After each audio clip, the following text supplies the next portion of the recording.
Hello students, welcome to my Higher Study Pro YouTube channel. Today we are going to learn subject English of class 6 and this is a 7th lesson and the name is Uncle Podger Hangs a Picture. Okay, ये जो lesson है 7th lesson है uncle पोजर Hanks a picture. मतलब एक uncle है जिनका नाम है पोजर, वो क्या काम कर रहा है अपने घर में, एक वो पिक्चर लाते हैं, एक फ्रेम लाते हैं, ठीक है, एक वॉल पीस वगैरह, और उसको क्या करना है, उनको वॉल पे हैंग करना है, वॉल पे अटकाना है, ठीक है। तो इसी टॉपिक से रिलेटेड ये लेसन है। ओके, तो हम स्टार्ट करते हैं। You never saw such a commotion up and down a house in all your life as when my uncle Podger undertook to do a job। मतलब ये स्टार्टिंग में क्या बता रहे हैं, जो राइटर है जोरोम, तो वो क्या बता रहे हैं कि आपने ये कभी नहीं, मतलब अपने घर में किसी भी पर्टिकुलर चीज को लेकर कभी भी अप डाउन ऐसा, मतलब एक कमोशन, एक बहुत ऐसे डेंजरस, ऐसे मतलब जैसे बहुत ज्यादा चलचलाहट है ना, हम इधर उधर दौड़ना, मतलब किसी भी एक काम के लिए भागा दौड़ी करना है ना, ये सारी जो चीजें है वो आप अपने घर में कभी भी नहीं देखे होंगे। किसी भी छोटा सा काम करने के लिए 10 लोगों को अपने पीछे लगा देना, या फिर एक चीज के लिए भागा दौड़ी करना, ये लाओ वो लाओ, ये करो वो करो, है ना। तो ये सारी चीजें जो है आप अपने घर में नहीं देखे होंगे इस तरह के। लेकिन जो मेरे अंकल है पोजर, उनके अंडर में अगर कोई भी काम आया तो वो इसी तरह से वो कमोशंस अपने घर में वो निर्माण कर देते हैं। A picture would have come home from the frame makers and be standing in the dining room। वो अंकल एक पिक्चर लेके आए, जो घर में एक नई पिक्चर लेके एक फ्रेम मेकर से बना के, और आके घर में डाइनिंग रूम में आके खड़े हो गए। Waiting to be put up and Aunt Podger would ask what was to be done with it and Uncle Podger would say, "Oh, you leave that to me. Don't you, any of you, worry yourselves about that. I will do all that." वही uncle पोजर जब आए और dining room में आके खड़े हो गए picture लेके, और वो मतलब देख रहे थे कि इस पिक्चर को कहाँ हैंग करना है ना। और जो आंटी थी, आंटी पोजर, वो भी वेट कर रही थी कि ये क्या करने वाले हैं। तो फिर वो जाके उनको पूछती है कि आप ये फ्रेम लाए हो तो इसका क्या करोगे, कहाँ पे इसको लगाना है ना। तो अंकल पोजर कहते हैं, अंकल पोजर उनको क्या कहते हैं, ओह तुम यहाँ से निकलो, तुम जाओ यहाँ से, मुझे तुम्हारी कोई जरूरत नहीं है, मैं अकेला ही मैं खुद से ये कर लूंगा, आई विल डू दैट, ठीक है, ऐसे वो कहते हैं। And then he would take off his coat and begin, और तभी उन्होंने अपना कोट उतार दिया और शुरू हो गए। He would send the girl out for 6 penny worth of nails and then one of the boys after her to tell her what size to get, and from that he would gradually get the whole house involved। तो ये जो uncle पोजर जो है वो ऐसे बोलते तो नहीं, किसी को हेल्प तो नहीं मांगते हैं किसी भी काम के लिए। पहले तो बोलते कि मैं खुद कर लूंगा, है ना, लेकिन बाद में धीरे धीरे अपने सारे घर वालों को वो क्या कर देते हैं, अपने काम में वो उनको इन्वॉल्व कर देते हैं, ठीक है। मतलब एक उनकी जो डॉटर है उसको उन्होंने किल्स लाने के लिए भेज दिया है ना, दीवार में ठोकने के लिए, और उसके बाद का जो मतलब उस डॉटर के बाद उसके जो बॉयज थे, है ना, जो बेटे थे, उनको भी उन्होंने काम में लगा दिया। मतलब वो बताएंगे कि कितने साइज का इसमें लगेगा, है ना, कितनी बड़ी फ्रेम है, कितना बड़ा साइज का दीवार का जो पोस्टर है कितना लगेगा, है ना, ये सारी बातें उसमें वो सबको पूछ के फिर धीरे धीरे सबको उन्होंने अपने काम में इन्वॉल्व कर लिया। Now you go and get me my hammer, will he would shout, and bring me the rule, Tom, and I shall want to step ladder, and I had better have a kitchen chair too, and Jim, you run round to Mr. Gugus and tell him pass kind regard and hopes his legs better, and will he lend him his spirit level. And don't you go, Maria, because I shall want somebody to hold the light, and when the girl comes back she must go out again for a bit of picture called. And Tom, where's Tom? Tom, you come here and hang me up the picture. मतलब देखो वो कैसे order फेंक रहे हैं सभी को, है ना। वो क्या कहते हैं कि अब मुझे अब तुम जाओ और मेरा एक हैमर लाके दो, मतलब हैमर जो कील ठोकने के लिए है ना, जो हथौड़ा जिसको बोलते हैं, वो मुझे लाके दो। ऐसे वो जोर जोर से चिल्ला के सबको ऑर्डर पास कर रहे थे। और मैं जो रूल दे रहा हूँ, मतलब मैं जो जो नियम तुम लोगों को बता रहा हूँ उसी तरह से तुम लोग काम करो। फिर वो टॉम का नाम लेते, टॉम को बोलते हैं कि मुझे एक स्टेप लैडर चाहिए, एक सीढ़ी चाहिए, और वो उसको सीढ़ी लाने के लिए बोलते हैं। और एक किचन की एक अच्छी सी चेयर भी लाके दो मुझे खड़ा होने के लिए, है ना। और वो जिम को बोलते हैं चेयर लाने के लिए, ठीक है। और फिर उसको क्या कहते हैं कि जिम तुम दौड़ के कहाँ जाओ, मिस्टर गूगल के पास जाओ और उनको बताओ कि उनको मतलब उनको प्यार से रिस्पेक्ट से उनको बोलो कि अभी मतलब जैसे उनको एक स्पिरिट लेवल, मतलब उनके स्पिरिट लेवल देख के आओ। और फिर वो कहते हैं कि मारिया जो है उनकी बेटी, उसको क्या कहते हैं कि तुम कहीं मत जाओ, तुम यही रहो और मुझे तुम क्या दो, एक मतलब लाइट पकड़ने के लिए, है ना, कैंडल पकड़ने के लिए यहाँ पे तुम खड़ी रहो, मुझे थोड़ा सा इसमें लाइट दिखाने के लिए, ठीक है। ऐसे वो सबको एक एक करके ऑर्डर फेंकते हैं और तभी उनको टॉम की याद आती है और टॉम करके चिल्लाते हैं, ये टॉम कहाँ चला गया है, टॉम कहाँ है, तुम मुझे यहाँ पे पिक्चर पकड़ने के लिए हेल्प करो, पिक्चर तुम पकड़ो, उसको हैंग करो, ठीक है। और मुझे हाथ में दो, जब मैं चेयर पे खड़ा होऊंगा, कील ठोकूंगा, उसके बाद में तुम मुझे वो पिक्चर हाथ में दो, इसलिए तुम उसको पकड़ के रहो, ठीक है। इस तरह से मतलब सबको वो अपने अपने काम बांट देते हैं।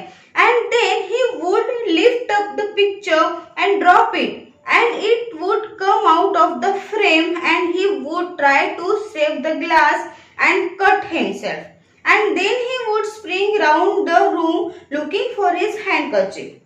और तभी जब वो चेयर पे खड़े होते हैं और पिक्चर को मतलब उसके हाथ में दे रहे होते हैं, तभी वो जो पिक्चर है वो क्या हो जाती है, नीचे गिर जाती है। और वो जो मिस्टर अंकल पॉजर जो है वो उस पिक्चर के जो मतलब जो कांच होता है उसको वो टूटना नहीं चाहिए, उसको संभालने के लिए वो पकड़ते हैं, तो तभी उनका जो हाथ है वो कांच से कट जाता है ना, क्योंकि गिरने की वजह से कांच पे क्रैक हो जाती है और उसकी वजह से उनका हाथ कट जाता है। और वो फिर अपने पूरे रूम में घूमने लगते, पूरे रूम में वो अपनी एक हैंकरचीफ, एक रुमाल ढूंढने के लिए वो पूरे रूम में घूमने लगते हैं कि मेरी रुमाल कहाँ गई है, क्योंकि उनका हाथ कट जाता है, खून बहने लगता है, तो उसको बांधने के लिए या खून को रोकने के लिए उनको रुमाल की जरूरत होती है, तो हर तरफ अपनी रुमाल ढूंढने के लिए लग जाते हैं। He could not find his handkerchief because it was in the pocket of the coat he had taken off and he did not know where he had put the coat, and all the house had to leave off looking for his tools and start looking for his coat while he would dance round and handle them। और उनको मतलब पूरे room में घूमने लगते हैं कि मेरी रुमाल कहाँ गई, रुमाल कहाँ गई, लेकिन उनको ये पता नहीं होता है कि मेरी रुमाल कहाँ है। और उनकी जो रुमाल है वो कहाँ होती है, उनके कोट के पैकेट में होती है, जो कोट उन्होंने स्टार्टिंग में उतार के रखा था, है ना, उस कोट में होती है। और उनको ये भी याद नहीं रहता है कि वो कोट उन्होंने कहाँ पे रखा है, ठीक है। तो वो पूरे घर में, पूरे लिविंग रूम में से हर तरफ वो पूरा जो घर है पूरा घर छान लेते हैं, कहाँ पे उनका कोट है, कहाँ पे रुमाल है, साइज, और पूरे घर भर वो डांस करने लगते हैं, इधर उधर दौड़ने लगते हैं, कहाँ गई मेरी रुमाल, इस तरह से। Doesn't anybody in the whole house know where my coat is? 6 of you and you can't find a coat that I put down not 5 minutes ago। फिर वो चिल्ला के सबको चिल्लाते हैं, सबको गुस्से से बोलते हैं कि इस घर में पूरे 6 लोग हो तुम लोग, लेकिन तुम में से किसी को भी नहीं पता कि मेरा कोट कहाँ है, मैंने कहाँ पे रखा है कोट, तुम में से कोई भी अभी तक ढूंढ नहीं सका। तुम लोग इतने 6 लोग होने के बावजूद तुम लोगों ने मेरा कोट नहीं ढूंढा अभी तक। और वो कहते हैं कि जो कोट मैंने अभी 5 मिनट पहले ही कहीं उतार के रखा है और तुम लोग उसको ढूंढ भी नहीं पाए। मतलब देखिए खुद की गलती है उनकी कि उनको ही याद नहीं है कि उन्होंने अभी 5 मिनट पहले कोट कहाँ निकाल के रखा है, और वो उन 6 लोगों के ऊपर वो चिल्ला रहे हैं, उनके ऊपर वो अपना गुस्सा निकाल रहे हैं कि जो कोट मैंने 5 मिनट पहले निकाला वो तुम लोग ढूंढ नहीं पाए, जबकि उनको खुद को याद नहीं है कि उन्होंने कहाँ पे निकाल के रखा है कोट, है ना। मतलब खुद की गलती, लेकिन वो डांट किसे रहे हैं, अपने घर वालों को डांट रहे हैं। Then he did get up and find that he had been sitting on it and would call out, "Oh, you can give it up. I have found it myself now." और तभी वो मतलब घूम घूम के वो एक जगह पे बैठ जाते हैं, और तब उनको जब से वो बैठते हैं तो वैसे उनको उस मतलब जिस चेयर पे बैठते हैं वहां पे उनको वो कोट दिखता है जहाँ पे वो बैठ रहे होते हैं। फिर वो कहते हैं, ओ देखो यहाँ पे मैंने ये कोट निकाल के रखा है, मैंने खुद ही ढूंढ लिया, तुम लोग किसी काम के नहीं हो, मैंने अपना कोट खुद ही से ढूंढ लिया। And when half an hour had been spent in trying up his finger, and a new glass had been got, and the tools and the ladder and the chair and the candle had been brought, he would have another go. The whole family, including the girl and the 4 women, standing round in a semicircle ready to help. फिर बाद में आधा घंटा वो रुमाल से उसको पकड़ के रखे, आधे घंटे के बाद उनके हाथ का खून जो था वो बंद हो गया, और उतने ही टाइम में उन्होंने नया कांच भी उस फ्रेम में लगवा दिया, ठीक है। और इतना सब होने के बाद वापस से उसी अपने जो उनका जो काम था उसमें वो सब लग गए, है ना। मतलब सारी चीजें फिर से लाई गई, चेयर जो भी था, कैंडल, है ना, हैमर, सारी चीजें वहां पे जमा कर दी गई, और सब लोग उनके सेमी सर्कल में सब लोग ऐसे खड़े हो गए उनकी हेल्प करने के लिए, ठीक है। 2 people would have to hold the chair and a third would help him up on it and hold him there. A fourth would hand him a nail and a fifth would pass him up the hammer and he would take hold of the nail and drop it.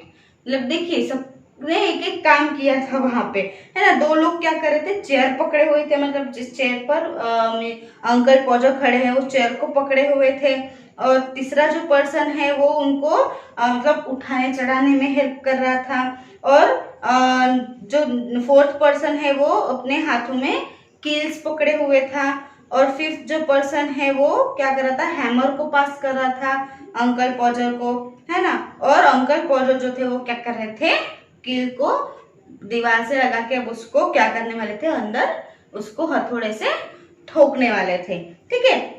There he would say in an injured tone, "Now the nail's gone."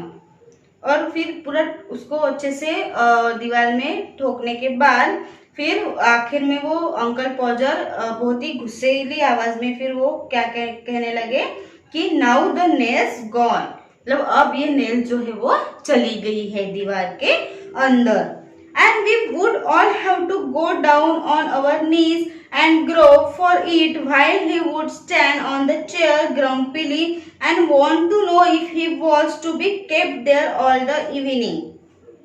और ऐसे ही वो सभी जो लोग थे वो इसी काम में पूरे जुटे रहे थे, और सब लोग मतलब चेयर को स्टैंड लगाना, है ना, चेयर को पकड़ना, ये करना वो करना, वो सारी चीजों में सब लगे थे, और इसी काम में पूरी शाम भी आ गई, है ना, इवनिंग भी हो गई। The nail would be found at last, but by that time he would have lost the hammer. मतलब इसमें ये बताया कि जो अंकल पौजर थे उनका काम कैसा था, है ना। कोई भी एक छोटा सा काम करने जाओ 10 घंटे लगा देते थे, है ना, कुछ भी घुमा देते थे, तो उनको मतलब वो जो कील्स थी वो गुम गई थी, कील ढूंढने में शाम हो गई, है ना। जब आखिर में कील मिली उनको तो फिर हैमर घुमा दिया उन्होंने, है ना, हथौड़ा घुमा दिया, और उसके बाद फिर और ऐसे कई चीजें उन्होंने घुमाई, ठीक है। Where's the hammer? What did I do with the hammer? Great heavens! 7 of you gapping around there and you don't know what I did with the hammer.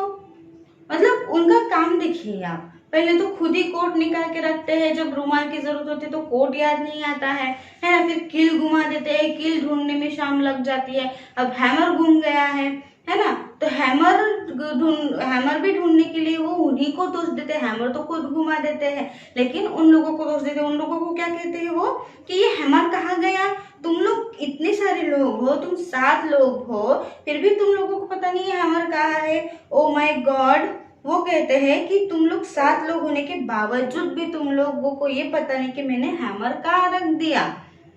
We would find the hammer for him and then he would have lost sight of the mark he had made on the wall where the nail was to go in, and each of us had to get up on the chair beside him and see if we could find it, and we would each discover it in a different place, and he would call us all fools one after another and tell us to get down। फिर क्या होता है कि जहाँ पे उन्होंने mark किया होता है दीवार पे, है ना, जहाँ पे वो उसको पिक्चर को लगाना है, वहाँ पे उन्होंने मार्क किया होता है, तो वो सभी जो बाकी जो लोग हैं सभी जो हैमर्स को ढूंढने में लग जाते हैं और वो उसी मार्क की जगह पर वो कील को ऐसे पकड़ के रहते हैं, ठीक है। और वो कहते हैं कि मतलब वो उस वहाँ पे कील पकड़े पकड़े बड़बड़ाते रहते हैं कि सब लोग कैसे पूरे मूर्ख है, सभी लोग मूर्ख है, अभी तक उन्होंने हैमर नहीं ढूंढा है, ऐसे वो बड़बड़ करते रहते हैं खुद से, ठीक है। और सब लोग पूरा ढूंढने में लग जाते हैं, हैमर को ढूंढने में लग जाते हैं, हर जगह वो घर की हर जगह पे वो ढूंढ लेते हैं, ठीक है। And he would take the rule and remeasure and find that he wanted half of 31 and 38 inches from the corner and would try to do in his head and go mad। फिर वो जब hammer जो है वो मिल जाता है, उसके बाद में वो मेजरमेंट मतलब जो उन्होंने मेजर लिया होता है वो कंफ्यूज हो जाता है, उसके बाद वो डबल मेजर लेते हैं, ठीक है, डबल उसकी मेजरमेंट करते हैं कि हमें कितना चाहिए, हाफ ऑफ 31 एंड 3/8 इंच, है ना, इस तरह के मतलब वो मेजरमेंट लेते हैं कॉर्नर से लेके, और वो कहते हैं कि हमें इतना मेजरमेंट चाहिए फ्रेम को लगाने के लिए। Aunt Maria would mildly observe that next time Uncle Podger was going to hammer a nail into the wall, she hoped he had let her know in time so that she could make arrangements to go and spend a week with her mother while it was being done।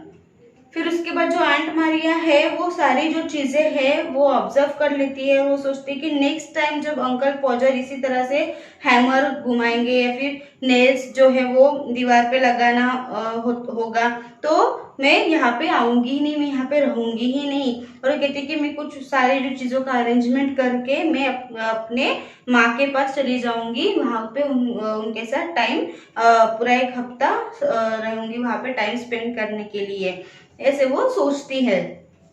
O you women, you make such अ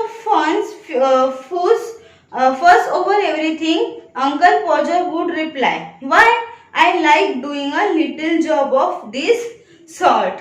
फिर वो आखिर में picture वहां पे hang हो जाती है, इतनी सारी मेहनत करने के बाद पूरा मेजरमेंट लेते हैं, फिर कील ठोकते हैं, फिर उसमें लगा देते हैं, है ना, ये सारे जो काम है वो हो जाते हैं। उसके बाद फिर अंकल क्या कहते हैं, उस जो औरत थी वो आंट मारिया, उसको क्या कहते हैं, you women you make such a fuss over everything, मतलब तुमने सारी तरह मतलब हर तरफ इस तरह से काम फैला दिया था, है ना, तुमको ये सारा काम जो है वो जमता नहीं है। अंकल पॉजर वुड रिप्लाई, ऐसे उन्होंने कहा था उसको, और वो कहते हैं कि मुझे ऐसे छोटे छोटे ये जो काम है इस तरह से छोटे छोटे काम करना मुझे बहुत पसंद है, ऐसे ही वो अंकल पॉजर कहते हैं, ठीक है। Finally about midnight the picture would be up very crooked and insecure and everybody dead beat and raised except a proud uncle Podger. मतलब वो जो पिक्चर थी वो इतनी मेहनत की थी उस पिक्चर को लगाने के लिए, लेकिन फिर भी वो जो पिक्चर है बहुत ही मतलब इनसिक्योर लग रही थी उस जगह पे, मतलब वो वहाँ पे सेफ नहीं हुई थी और मैच भी नहीं हो रही थी, और लेकिन फिर भी सब लोग डर की वजह से अंकल की बहुत ही ज्यादा तारीफ कर रहे थे, उनके ऊपर बहुत ज्यादा प्राउड कर रहे थे कि हाँ आपने बहुत बड़ा काम किया है, आज बहुत अच्छा काम किया है, ऐसे उनको वो क्या कर रहे थे, अप्रिशिएट कर रहे थे। तो ऐसी ये स्टोरी है मिस्टर पॉजर की, अंकल पॉजर की जो एक पिक्चर दीवार पे लगा रहे थे और उस एक छोटे से काम के लिए उन्होंने अपने पूरे घर में इतनी हलचल मचा दी थी और इतना मतलब सब लोगों को डांटना, मतलब खुद गलती करते थे और उनको डांटते थे, हर एक चीज घुमाना है ना, ये सारी चीजें, और इतना मतलब अफला तफली मचा दी थी उन्होंने अपने पूरे घर में। तो इस तरह से ये एक थोड़ी कॉमेडी मजेदार एक स्टोरी है, ठीक है। तो स्टूडेंट, आई होप आपको ये लेसन समझ में आ गया होगा। अगर आपको इस लेसन से कोई भी डाउट हो तो आप मुझे कमेंट बॉक्स में जरूर पूछें। Thank you.